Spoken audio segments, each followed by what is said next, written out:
Parfois, je marche dans la rue. D'autres fois, je ramasse des feuilles dans le jardin.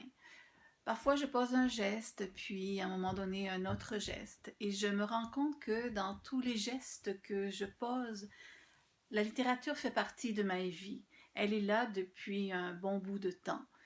Et je sais aussi que je me suis battue pour cette littérature-là, que je me suis battue pour entrer en littérature au cégep parce que mon père refusait que j'aille en littérature. Je me suis battue pour m'approcher du langage parce que plus jeune, je passais mes mercredis après-midi chez l'ortho, comme disent les ados, de façon assez péjorative. Oui, j'allais chez l'ortho, l'orthophoniste, tout, durant tous mes mercredis après-midi. En France, on avait congé le mercredi après-midi. Donc, j'allais chez l'ortho, je passais 1, 2, 3 heures chez l'ortho, je ne me souviens plus du tout.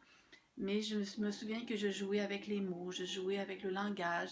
J'avais énormément de plaisir à jouer comme ça, avec ce langage-là, avec Madame Moulinguet, le nom de mon orthophoniste. Donc, je me suis battue avec cette littérature. Elle est là, elle fait partie de ma vie et je suis boulimique de littérature. J'adore lire, j'adore écrire. Et c'est pour ça que ce recueil-là, Encore temps de rebrousser chemin, c'est un recueil où dans chaque texte, il y a un clin d'œil à la littérature, que ce soit à des auteurs, que ce soit parce que le personnage va écrire ou que parce que le personnage est attaché à certains mots, parce que parfois il y a un lien aussi avec la chanson, comme il y a le texte, une chanson de Barbara. Donc chacun de ces textes que vous allez retrouver dans le recueil, il y a un clin d'œil à la littérature. Alors ce titre, il est encore temps de rebrousser chemin. Oui, pour beaucoup de personnages, pour certains choix de vie, pour les émotions dans le livre, mais c'est sûr que pour moi, il n'est pas du tout le temps de rebrousser chemin quand on parle de littérature. Je continue mon chemin dans la littérature.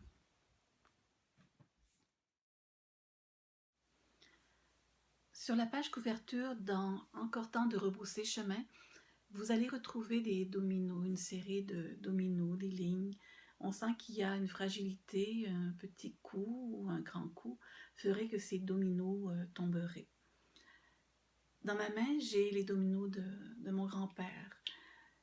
Ce sont des formes très très simples, mais pour moi c'est important cette image-là, ce jeu de dominos qui est totalement ennuyeux. Hein, je pense que plus personne joue au domino en ce moment, ou très peu de personnes. Mais c'est une figure qui pour moi est importante parce que le domino, c'est le noir et le blanc, c'est le contraste, c'est le choc au point de vue du langage. Donc ça représente une image que j'aime beaucoup, une image littéraire qui est l'oxymore. C'est une image qui m'inspire et qui est au centre, je pense, de mon écriture. Dans Encore temps de rebrousser chemin, vous allez voir qu'il y a des émotions contraires, il y a des émotions qui vont se réunir, s'opposer. Il y a des personnages qui vont bien s'accorder, d'autres qui vont carrément se repousser. Donc, il y a tout ça dans le jeu de domino. Il y a un symbole très fort de l'humanité, de ce qui s'assemble, ce qui se ressemble, ce qui se rejette, mais ce qui est aussi possible d'unifier malgré toutes les oppositions. Mon livre, Encore temps de repousser chemin, c'est un peu ça que je vous propose, des oxymores humains. Pourquoi j'écris des textes qui font frémir, qui dérangent dans leur violence, dans ce qu'elles dévoilent?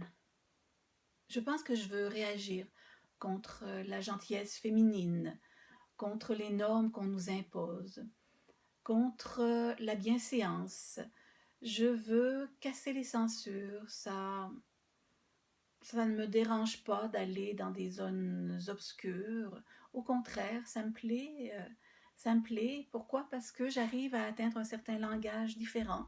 J'arrive à atteindre un imaginaire qui me bouleverse, qui m'étonne. Donc j'ai envie d'aller vers cette exploration-là. Le lectorat peut être parfois traumatisé, mais je pense que le langage est là, la force du langage est là pour soutenir l'imaginaire de l'horreur, l'imaginaire qui fait frémir. Alors oui, j'ouvre des portes, je les défonce et je fonce parfois tête baissée dans les mots pour voir où ils m'amènent et je suis heureuse de cette exploration-là. Je ne crois pas à la censure, même s'il y a des textes qui peuvent vraiment déranger, comme des films, comme de l'art visuel. Mais j'écris et j'explore cette dimension-là. Est-ce qu'il y a des textes autobiographiques dans Encore temps de rebrousser chemin? C'est un recueil de nouvelles, c'est un recueil de contes, c'est un recueil de récits plus ou moins autobiographiques, récits carrément autobiographiques, mais la langue étant ce qu'elle est, on glisse vers une œuvre d'art. Est-ce que j'ai envie de vous dire quels sont les textes autobiographiques? Non. Est-ce que j'ai envie de répondre à la question, est-ce des textes autobiographiques? Lesquels sont autobiographiques? C'est à moi de décider si j'ai envie de répondre ou pas. C'est à moi de décider si j'ai envie qu'on pose cette question ou pas.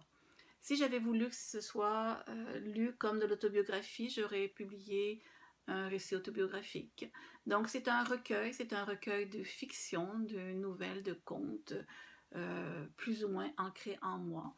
C'est personnel, j'ai pas le dévoiler, j'ai pas le goût de le dévoiler. Alors je vous propose de lire Encore temps de rebrousser chemin et d'entrer dans un univers de fiction. Merci.